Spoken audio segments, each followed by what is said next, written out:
Hi అండి అందరికీ మనం కాన్వెక్స్ లెన్సెస్ గురించి చూసాం కదా. కాన్వెక్స్ లెన్సెస్లో వాటి యొక్క ఇమేజ్ ఫార్మేషన్ ఎలా జరిగిందని చెప్పి నెక్స్ట్ ఫైనల్గా కాన్కేవ్లో మీరు ఇన్ని చూడక్కర్లేదు, జస్ట్ 2 కేసెస్ సరిపోతాయండి. ఆ 2 కేసెస్ తర్వాత మనకి మినరల్ ఫార్ములా ఉంది, మ్యాగ్నిఫికేషన్ చాలా చాలా ఇంపార్టెంట్.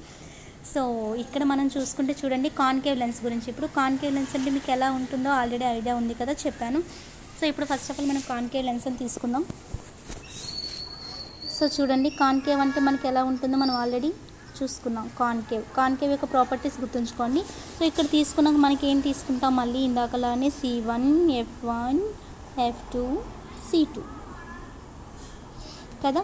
ఇక్కడ మనకి ఏంటి, ఇప్పుడు కూడా మనం ఇన్ఫైనైట్ డిస్టెన్స్ నుండి పెడుతున్నాం, ఆబ్జెక్ట్ని ఇన్ఫైనైట్ డిస్టెన్స్ పెడుతున్నాం. అది కాన్కేవ్ అవని కాన్వెక్స్ అవని ఇన్ఫైనైట్ డిస్టెన్స్ నుండి పెట్టామంటే మనకి లైట్ అనేది ప్యారలల్గా వస్తుందండి. ఓకేనా. సో ఇక్కడ మనకి ఎలా వస్తుంది, ప్యారలల్గా ఇక్కడ ఒక రే వచ్చింది, ఇక్కడ ఒక రే వచ్చింది. ఈ రెండు మనకి కాన్కేవ్ మిర్రర్ని స్ట్రైక్ చేసినంటే ఈ రెండు కాన్కేవ్ మిర్రర్ మీద మనకు పడ్డాయి. ఇక్కడ మనకు ఆప్టికల్ సెంటర్ ఉంటుంది కదా. సో ఈ కాన్కేవ్ యొక్క ప్రాపర్టీ బట్టి మనకు అవి ఏమవ్వాలి, కన్వర్స్ అవ్వాలో డైవర్స్ అవ్వాలా అంటే మనకు డైవర్స్ అవ్వాలి కదండి. ఇది ఇలా డైవర్స్ అవుతుంది, ఇది ఇలా డైవర్స్ అవుతుంది, అండ్ ఇది ఇలా డైవర్స్ అవుతుంది, ఇది ఇలా డైవర్స్ అవుతుంది. ఓకే, యారో మార్క్స్ పెట్టుకున్నాం. ఇది లైట్ రే అండ్ ఇది ఇలా మనకి డైవర్స్ అయ్యాక మనం ఏం చేయాలండి, మనం వీటిని ఎక్స్టెండ్ చేయాలి. సో చూడండి ఈ రేని మనం ఇక్కడ ఎక్స్టెండ్ చేద్దాము, అండ్ ఈ రేని ఇక్కడ ఎక్స్టెండ్ చేద్దాము, అండ్ ఈ రేని ఇలా ఎక్స్టెండ్ చేద్దాము. సో ఇవన్నీ ఎక్స్టెండ్ అయ్యి మీకు ఎక్కడండి మీట్ అయ్యాయి, F1 దగ్గర కదా మీట్ అయ్యాయి. సో F1 దగ్గర మీట్ అయ్యే కట్టి మీకు అన్ని పాయింట్స్ ఎక్కడైతే అన్ని రేస్ మీట్ అవుతాయో మనం దాన్ని ఏమంటాం, అక్కడ ఫోకస్ అని అంటాం కదా. సో ఎక్కడ మీట్ అయితే మీకు అక్కడ ఇమేజ్ అనేది ఫార్మేషన్ అనేది జరుగుతుంది కదా, అదేనండి. సో ఇక్కడ మనం ఏం తీసుకున్నామంటే ఒక కాన్కేవ్ లెన్స్ని తీసుకున్నాం. చూడండి ఇంకొకసారి చెప్తున్నాను, ఇది మనకి ఫస్ట్ ఇమేజ్ ఫార్మేషన్ అండి. మనం కాన్కేవ్ లెన్స్ని తీసుకున్నాక ఏమైంది, ఇవన్నీ మనం రిప్రజెంట్ చేద్దాము. ఇక్కడ C1, ఇక్కడ F1, ఇక్కడ F2, ఇక్కడ C2 మనం ఇన్ఫైనైట్ డిస్టెన్స్లో తీసుకుంటున్నాం. ఇన్ఫైనైట్ డిస్టెన్స్ అంటే మనకి ఏమవుతుంది, అన్ని రేస్ కూడా మనకి ప్యారలల్గా వస్తాయి కదా. సో ఇలా మనం ఇక్కడ ఒక 2 రేస్ పెట్టుకోండి, ఇక్కడ ఒక 2 రేస్ పెట్టుకున్నాం. సో మనకి కాన్కేవ్ పై మనకి ఇవి స్ట్రైక్ అయ్యాయి కదా. కాన్కేవ్ పై పడ్డాక మనకి ఏమవ్వాలి, ఇక్కడ మనకి ఏముంది, ఆప్టికల్ సెంటర్ ఉంది. సో ఈ కాన్కేవ్ పై పడ్డాక సో ఇక్కడ మనకి కాన్కేవ్ పై పడ్డాక మనకి ఏమవుతుందండి, మనకి కాన్కేవ్ యొక్క లెన్స్ యొక్క ప్రాపర్టీ ప్రకారం మనకు డైవర్స్ అవుతుంది. చూసారు ఇలా మనకి చూడండి ఈ రేస్ మనకి ఇలా వచ్చాయి అండ్ ఇలా మనకి డైవర్స్ అవుతున్నాయి, అండ్ ఇది కూడా మనకి ఇలా డైవర్స్ అవుతుంది, ఇది కూడా మనకి ఇలా డైవర్స్ అవుతుంది. అండ్ డైవర్స్ అయ్యాక మనకి ఏమవుతాయి, డైవర్స్ అయ్యాక మనం వాటిని ఎక్స్టెండ్ చేస్తే అవి ఎక్కడండి మీట్ అవుతున్నాయి, మనకి F1 దగ్గర మీట్ అవుతున్నాయి కదండి. డైవర్స్ అయిన రేస్ని మనం ఎక్స్టెండ్ చేస్తే అవి మీకు F1 దగ్గర మీట్ అవుతున్నాయి. అదేంటి మనకి ఫోకస్ కదా. సో ఇక్కడ మీకు ఏమైంది, ఇక్కడ ఇమేజ్ అనేది ఫామ్ అయింది.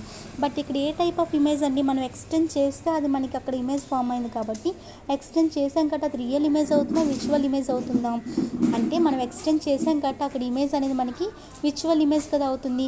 సో ఇక్కడ మనకి ఆబ్జెక్ట్ యొక్క లొకేషన్ ఎక్కడ, ఇన్ఫైనైట్ డిస్టెన్స్లో, అండ్ ఇమేజ్ అనేది మనకి ఎక్కడ ఫామ్ అయిందండి, F1 దగ్గర ఫామ్ అయింది. అండ్ ఇక్కడ మనకి ప్రాపర్టీ ఆఫ్ ఇమేజ్ ఏంటి, మనకి అది విజువల్నా రియల్నా, మనం వాటంతటా ఇంటర్సెక్ట్ అవ్వలేదు కాబట్టి అది రియల్ కాదు. మనం డైవర్స్ అయిన వాటిని ఎక్స్టెండ్ చేసాం కాబట్టి అక్కడ మీకు మీట్ అయ్యాయి కాబట్టి అది మనకి విజువల్ ఇమేజ్ అవుతుంది. అండ్ ఇమేజ్ ఏ సైజులో ఉందండి, మనకి జస్ట్ నార్మల్గా ఒక పాయింట్ సైజ్ ఇమేజ్లో ఉంది. సో ఫస్ట్ మనం టేబుల్లో చూసుకుంటే మనకి ఎక్కడ ఉందండి, మనకి సో ఫస్ట్ ఇమేజ్ ఫార్మేషన్ మీకు అర్థమైంది కదండి. మనకి ఎక్కడ ఉందో ఇవే మనకి జస్ట్ ఫిల్ చేద్దాం. ఇప్పుడు మనకి లొకేషన్ ఆఫ్ ద ఆబ్జెక్ట్ ఎక్కడ, మనకి ఇన్ఫైనైట్ డిస్టెన్స్లో తీసుకున్నాం. లొకేషన్ ఆఫ్ ద ఇమేజ్ ఎక్కడ, మనకి F1, and property of that image ఏంటి, మనకి visual and point sized image. And last one అండి, ఇక్కడ మనకి కాన్కేవ్ లెన్స్లో లాస్ట్ వన్ ఏంటంటే సేమ్ మళ్ళీ మనం కాన్కేవ్ తీసుకుంటాం. చూడండి సో ఇది మనకి కాన్కేవ్ కదా. ఇలా వేసుకున్నాక మనం మళ్ళీ వాటిలో ఉన్న పార్ట్స్ని రిప్రజెంట్ చేసుకుంటే ఐడెంటిఫికేషన్ పెట్టుకుంటే ఇక్కడ మనకి ఏంటి C1, ఇక్కడ మనకు ఉన్నది ఏంటి F1, అండ్ ఇక్కడ ఉన్నది ఏంటి F2, ఇక్కడ ఏముంది మనకి C2 ఉంది. సో ఇక్కడ ఇప్పుడు ఏం చేద్దామంటే మనం డైరెక్ట్గా C1కి F1కి మిడిల్లో పెట్టుకుందామండి. లొకేషన్ ఆఫ్ ద ఆబ్జెక్ట్ మనకి కాన్కేవ్లో మనకి జస్ట్ ఇదొకటి ముందుదొకటి తెలుసుకుంటే సరిపోతుంది. సో ఇక్కడ మనకి లొకేషన్ ఆఫ్ ద ఆబ్జెక్ట్ అంటే ఎక్కడ పెట్టుకుంటున్నామంటే ఇక్కడ C1కి F1కి మిడిల్లో పెట్టుకుంటున్నాం. సో ఇక్కడ మనకి ఏమవ్వాలి, 2 రేస్ రావాలి కదా. 2 అంటే చాలా రేస్ వస్తే మనకి పాసిబిలిటీ బట్టి మనం 2 రేస్ని పెట్టుకుంటాం. ఒకటి ఫస్ట్ ఇదేంటి, మనకి ప్యారలల్గా వస్తుంది, ప్రిన్సిపల్ యాక్సిస్కి ప్యారలల్గా వస్తుంది. సో మనకి కాన్కేవ్ ప్రాపర్టీ బట్టి మనకి ప్యారలల్గా వచ్చిన మనకి ఏమవ్వాలి, కాన్కేవ్ ప్రాపర్టీ బట్టి అది డైవర్స్ అవ్వాలి. కాబట్టి ఇక్కడ ఏమవుతుంది, మనకి లెన్స్ మీద పడి ఇలా మనకి ఈ డైరెక్షన్లో మనకు అలా డైవర్స్ అవుతుంది. అండ్ నెక్స్ట్ ఇంకొక రే ఉంటుంది కదా, ఇంకొక రే మనకి దేని నుండి వెళ్తుందంటే ఆప్టికల్ సెంటర్ నుండి వెళ్తుందండి. ఇంకొక రే మనకి దేని నుండి వెళ్తుందంటే ఆప్టికల్ సెంటర్ నుండి వెళ్తుంది. చూడండి చూడండి ఇంకొక రే మనకి ఎక్కడి నుండి వెళ్తుందంటే ఇలా ఆప్టికల్ సెంటర్ నుండి ఇలా మనకి వెళ్తూ ఉంది. ఆప్టికల్ సెంటర్ నుండి వెళ్తుంటే మనకి అది ఏమవుతుంది, మనకి డివేట్ అవ్వకుండా వెళ్ళిపోతుంది కదా. ఆల్రెడీ మనం ఇందాకే నేర్చుకున్నాను నిన్నటి క్లాస్లోనే. ఆబ్జెక్ట్ కుండా మనకి ఆప్టికల్ సెంటర్ నుండి వెళ్తే మనకి అది ఎటువంటి డివేట్ అవ్వదు. సో ఇక్కడ కూడా మనం 2 రేస్ తీసుకున్నామండి. బట్ ఇక్కడ object of the location of the object ఎక్కడ పెట్టుకున్నామను C1కి F1కి మధ్యలో పెట్టుకున్నాం. సో ఇక్కడ బిట్వీన్ C1 అండ్ F1 అనేది మనం గుర్తుంచుకోవాలి. ఇక్కడ పెట్టుకున్నాక ఇక్కడ ఏమైంది, మనకి ఒక రే అనేది ప్రిన్సిపల్ యాక్సిస్కి ప్యారలల్గా వెళ్ళింది. ప్రిన్సిపల్ యాక్సిస్కి ప్యారలల్గా వెళ్ళింది, కానీ ఇక్కడ తీసుకున్న లెన్స్ ఏంటి, మనకి కాన్కేవ్ తీసుకున్నది. కాన్వెక్స్ అయితే మనకి ఏమవుతుంది, అక్కడ డైవర్స్ అవుతుంది. కన్వర్స్ అవుతుంది. ఇక్కడ మనం కాన్కేవ్ తీసుకున్నాక ఏమవుతుంది, అక్కడ మనకి డైవర్స్ అయ్యి ఈ డైరెక్షన్ వెళ్ళిపోతుంది. ఇది ఒక రే గురించి. అండ్ సెకండ్ రే ఏమవుతుంది, మనకి ఆప్టికల్ సెంటర్ నుండి వెళ్ళిపోతుంది కదా. సో ఇలా మనకి ఆప్టికల్ సెంటర్ నుండి వెళ్ళిపోతుంది. ఆప్టికల్ సెంటర్ నుండి వెళ్ళింది కాబట్టి ఇక్కడ మనకి ఏమవుతుంది, వీటిని మనం ఎక్స్టెండ్ చేయాలండి. దేన్ని ఎక్స్టెండ్ చేయాలి, మనకి ఇక్కడ ఈ రెండు ఎక్కడ మీట్ అవ్వట్లేదు కాబట్టి మనం ఏం చేద్దామంటే ఇక్కడ ఆల్రెడీ మనం దీన్ని ఏం చేయలేమండి. ఆప్టికల్ సెంటర్ నుండి వెళ్ళేదని మనం ఏం చేయలేము, ఎందుకంటే అది డివేట్ అవ్వకుండా వెళ్ళిపోతూ ఉంటుంది. బట్ ఇక్కడ డైవర్స్ అయింది కదా, ఈ డైవర్స్ అయిందని మీరు ఎక్స్టెండ్ చేయండి. డైవర్స్ అయిందని మీరు ఎక్స్టెండ్ చేస్తే అది మీకు F1 దగ్గర కలుస్తుంది కదా. సో ఇక్కడ మీకు ఇవి రెండు ఎక్కడ ఇంటర్సెక్ట్ అయ్యాయి, ఈ పాయింట్ దగ్గర కదండి ఇంటర్సెక్ట్ అయ్యాయి. చూడండి, నేను జస్ట్ ఆప్టికల్ సెంటర్ నుండి వెళ్ళిందని నేనేం చేంజ్ చేయలేదు, దేన్ని మాత్రమే ఎక్స్టెండ్ చేశాను. ఇక్కడ మీకు డైవర్స్ అయింది కదా ఒక రే ఆల్రెడీ, సో దాన్ని నేను మీకు ఎక్స్టెండ్ చేశాను. ఎక్స్టెండ్ చేశాక మీకు ఇక్కడ ఎక్కడ ఉంది, F1 వద్ద ఇలా వచ్చి ఇక్కడ ఆగింది. సో ఈ రెండు రేస్ మీకు ఎక్కడ ఇంటర్సెక్ట్ అయ్యాయి, ఈ పాయింట్ వద్ద కదా ఇంటర్సెక్ట్ అయ్యాయి. ఆ పాయింట్ ఎక్కడ, మనకి అక్కడే కదా మనకి ఇమేజ్ ఫామ్ అవుతుంది. సో ఆ పాయింట్ ఎక్కడండి మనకి అంటే లొకేషన్ ఆఫ్ ది ఇమేజ్ ఏమవుతుంది, between optical centre and F1, అంతే కదా. F1కి ఆప్టికల్ సెంటర్కి మిడిల్లో మీకు అక్కడ ఇమేజ్ అనేది ఫామ్ అయింది. కానీ ఈ ఇమేజ్ అనేది మనకి ఎలాంటి ఇమేజ్ అంటే చూడండి, ఆబ్జెక్ట్ సైజ్ అనేది ఇంత ఉంది. బట్ ఇక్కడ ఉన్న ఇమేజ్ ఏంటి అంటే చాలా ఆబ్జెక్ట్ కన్నా చిన్న సైజ్, దాన్ని మనం ఏమంటామంటే డిమినిష్డ్ ఇమేజ్ అని అంటాం. ఓకేనా. సో ఇక్కడ ఇమేజ్ ఏంటంటే మనకి చాలా చిన్న సైజ్ అంటే డిమినిష్డ్ ఇమేజ్. కానీ ఇక్కడ ఇమేజ్ మనకి రియల్ ఇమేజ్ అవుతుందా, విర్చువల్ ఇమేజ్ అవుతుందా అంటే రియల్ ఇమేజ్ అయితే వాటంతట అవి ఇంటర్సెక్ట్ అయితే రియల్ ఇమేజ్ అని ఆల్రెడీ చెప్పాను. బట్ ఇక్కడ మనం ఏం చేసాము, డైవర్స్ అయిన రేని మనం ఎక్స్టెండ్ చేసాము. మనం ఎక్స్టెండ్ చేసింగా వచ్చింది కాబట్టి ఇక్కడ మనకి ఇది ఏ ఇమేజ్ అంటామండి, మనం విర్చువల్ ఇమేజ్ అని అంటాం కదా. సో ఇక్కడ మనకి వచ్చిన ఇమేజ్ ఏంటి, diminished and virtual image. But object ఎలా ఉందో అదే స్ట్రైట్ వేలో, అంటే మీకు క్యాండిల్ ఇందాక ఇలా ఉంటే ఒక్కోసారి మనకి రివర్స్లో ఉండేటప్పుడు మనం ఏమంటాం, ఇన్వర్టెడ్ ఇమేజ్ అని ఉంటాం. కానీ క్యాండిల్ ఎలా ఉందో అలానే ఉంది, బట్ సేమ్ సైజ్ కాదు కానీ బట్ ఎలా ఉందో అలానే ఉంది కాబట్టి ఆ ఇమేజ్ మనం ఏమంటామంటే ఎరెక్ట్ ఇమేజ్ అని అంటాం. సో ఇక్కడ మనకి ఇమేజ్ ఎలా ఫామ్ అయిందండి, diminished image and erect image and virtual image. So ఇదే మనం టేబుల్లో ఫిల్ చేసుకుంటే ఇక్కడ మనకి ఏముంది, బిట్వీన్ C1 అండ్ F1, అక్కడే కదా మన లొకేషన్ ఆఫ్ ద ఆబ్జెక్ట్ కాబట్టి సరిపోయింది. And location of the object ఎక్కడొచ్చింది మనకి, between F1 and optical centre, అంతే కదండి. నెక్స్ట్ ఏంటి, మనకి ప్రాపర్టీస్ ఆఫ్ ద ఇమేజ్. దాని యొక్క ప్రాపర్టీ ఏంటి, మనకి డిమినిష్డ్ ఇమేజ్ అంటే ఉన్నదానికన్నా చిన్న సైజులోనే వచ్చింది. ఎరెక్ట్ అంటే క్యాండిల్ ఎలా ఉంటుందో అలానే వస్తుంది, అంటే రివర్స్లో రాదు కాబట్టి రివర్స్లో వస్తే ఇన్వర్టెడ్, రివర్స్ రాలే కాబట్టి ఎరెక్ట్ ఇమేజ్. అండ్ మనం ఎక్స్టెండ్ చేస్తే వచ్చింది కాబట్టి అది విర్చువల్ ఇమేజ్. ఇది అండి మనకి కాన్కేవ్ అండ్ కాన్వెక్స్ లెన్సెస్ యొక్క ఇమేజ్ ఫార్మేషన్ కోసం. సో లాస్ట్ టాపిక్ ఏంటంటే మనకి మిర్రర్ ఫార్ములా అండ్ మ్యాగ్నిఫికేషన్ కోసం ఉంది. సో మనం దాన్ని ఎలా క్యాలిక్యులేట్ చేస్తామనేది చూద్దాము. సో ఇక్కడ చూడండి ఇక్కడ మనకి ఇమేజ్ ఫార్ములా అని వస్తుంది. ఇమేజ్ కోసం మనకి అయిపోయిందండి మిర్రర్ ఫార్ములా గురించి. సో ఇక్కడ మనం ఏం తీసుకున్నామంటే కాన్కేవ్ మిర్రర్ని తీసుకున్నామండి. ఇక్కడ కాన్కేవ్ మిర్రర్ అని చెప్తున్నా అండి, కాన్కేవ్ మిర్రర్ని తీసుకున్నా. ఇది చూస్తే మీకు మిర్రరే గుర్తు రావాలి. ఓకేనా. సో ఇక్కడతో మనకి లెన్సెస్ గురించి అయింది. కాన్కేవ్ మిర్రర్ని తీసుకున్నాం. ఆబ్జెక్ట్ మనకి లెఫ్ట్ హ్యాండ్ సైడ్ తీసుకుంటే ఇమేజ్ కూడా, అంటే సపోజ్ మనకు ఆబ్జెక్ట్ లెఫ్ట్ హ్యాండ్ సైడ్ ఉండి ఇమేజ్ కూడా లెఫ్ట్ హ్యాండ్ సైడే ఉందనుకోండి, మనం ఎలా తీసుకుంటాం, సపోజ్ ఆబ్జెక్ట్ యొక్క డిస్టెన్స్ ఏంటి చూడండి, ఇక్కడ ఆబ్జెక్ట్ అనేది ఉంది అండ్ ఇమేజ్ అనేది మీకు ఇక్కడ ఫామ్ అయింది. రెండు మనకి ఎటువైపు ఉన్నాయి, లెఫ్ట్ హ్యాండ్ సైడ్. మీకు ఆల్రెడీ నేను చెప్పాను, మనం గ్రాఫ్లో చూసుకుంటాం, మనం ఎక్స్ యాక్సిస్ వై యాక్సిస్ అని చెప్పి ఇటు సైడ్ ఉండేవన్నీ positive and left hand side ఉండేవన్నీ ఆపోజిట్కి లెఫ్ట్ హ్యాండ్ సైడ్ ఉండేవన్నీ నెగిటివ్. ఇవన్నీ మనకు ఆల్రెడీ తెలుసు కదా, దాన్ని బట్టి ఇవి వస్తాయని మనం ఆల్రెడీ చెప్పుకున్నాం కదా. సో కాన్కేవ్ మిర్రర్ని తీసుకున్నా. ఈ మిర్రర్కి మీకు లెఫ్ట్ హ్యాండ్ సైడ్ ఉంది, ఇక్కడ ఆబ్జెక్ట్ డిస్టెన్స్ అనేది ఆబ్జెక్ట్ కూడా మీకు లెఫ్ట్ హ్యాండ్ సైడ్ ఉంది అండ్ ఇమేజ్ కూడా మీకు లెఫ్ట్ హ్యాండ్ సైడ్ ఉంది కదండి. సపోజ్ మనకు ఆబ్జెక్ట్ యొక్క డిస్టెన్స్ ఏదో యూ అనుకోండి, మిర్రర్ నుండే కదా, ఇక్కడ మిర్రర్ నుండి ఆబ్జెక్ట్కి ఉన్న డిస్టెన్స్ ఏదో స్మాల్ యూతో డినోట్ చేస్తాము. అండ్ మిర్రర్ నుండి ఇమేజ్ యొక్క డిస్టెన్స్ని వి అనుకోండి. ఆబ్జెక్ట్ యొక్క డిస్టెన్స్ అయితే యూ, ఇమేజ్ యొక్క డిస్టెన్స్ అయితే వి అండి. ఓకేనా.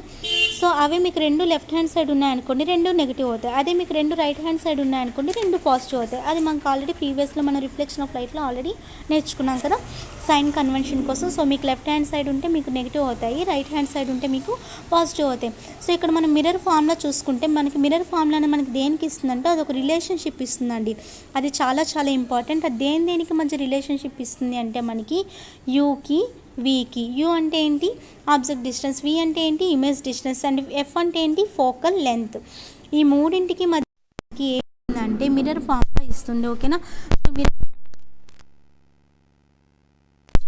రిలేషన్షిప్ ఇస్తుందంటే యూకి వీకి ఎఫ్కి. ఓకేనా?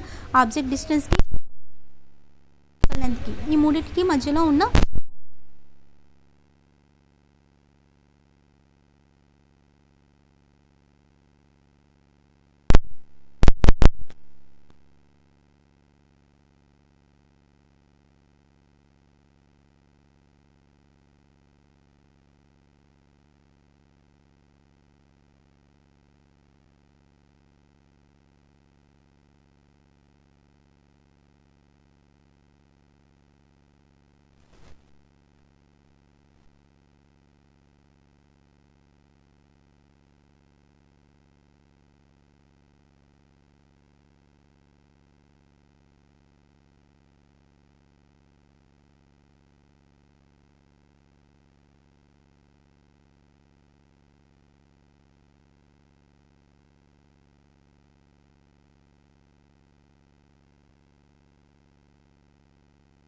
ఫార్ములా అనేది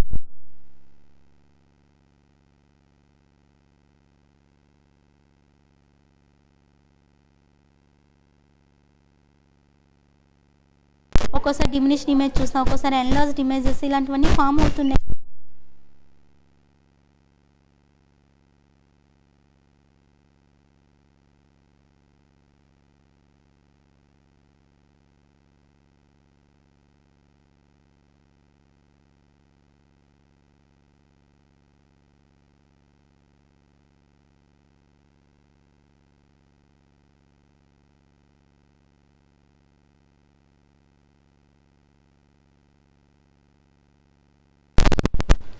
మ్యాగ్నిఫికేషన్ ఫార్ములా ఏంటండి మనకి? Height of the image by height. Magnification దేంతో డినోట్ చేస్తామంటే మనం ఎంతో డినోట్ చేస్తాము. And height of the image అంటే ఐతో ఇండికేట్ చేస్తాము. అంటే ఐ మనకి స్టార్టింగ్ లెటర్ కాబట్టి ఇమేజ్కి, సో దీన్ని మనం దేంతో రిప్రజెంట్ చేస్తామంటే హెచ్ఐ అండి. And height of the object ఇక్కడ ఇనీషియల్ ఏంటి మనకి స్టార్టింగ్ లెటర్ మనకి ఓ కాబట్టి ఇక్కడ మనం హెచ్ఓతో ఇండికేట్ చేస్తామండి. సో మీకు magnification formula HI by HO, height of the image by height of the object అండి. ఓకేనా?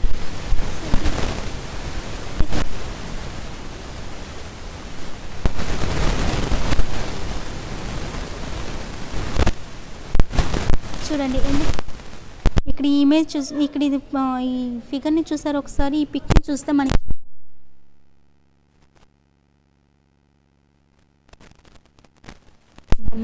ఇమేజ్ అనేది మీకు ఇక్కడ చూడండి మనకి వై యాక్సిస్ కదా, వై యాక్సిస్ పైన ఉన్నప్పుడు మనకి పాజిటివ్ వస్తాయి, కింద ఉన్నప్పుడు మనకి నెగిటివ్ వస్తుంది కదా. సో మీకు ఇక్కడ ఇమేజ్ కదండి, హైట్ ఆఫ్ ద ఇమేజ్ మనకి ఎప్పుడు నెగిటివ్ వస్తుందండి ఇక్కడ. ఓకేనా? కాబట్టి నెగిటివ్ కాబట్టి మనం చూడండి కిందన వస్తుంది కాబట్టి మనం దాన్ని ఏం తీసుకుంటాం? నెగిటివ్ తీసుకుంటాం. బట్ ఇక్కడ వి అంటే ఏంటంటే ఆబ్జెక్ట్కి దానికి మధ్యలో ఉన్న డిస్టెన్స్ కాబట్టి వి అని వేసుకుంటాం. And image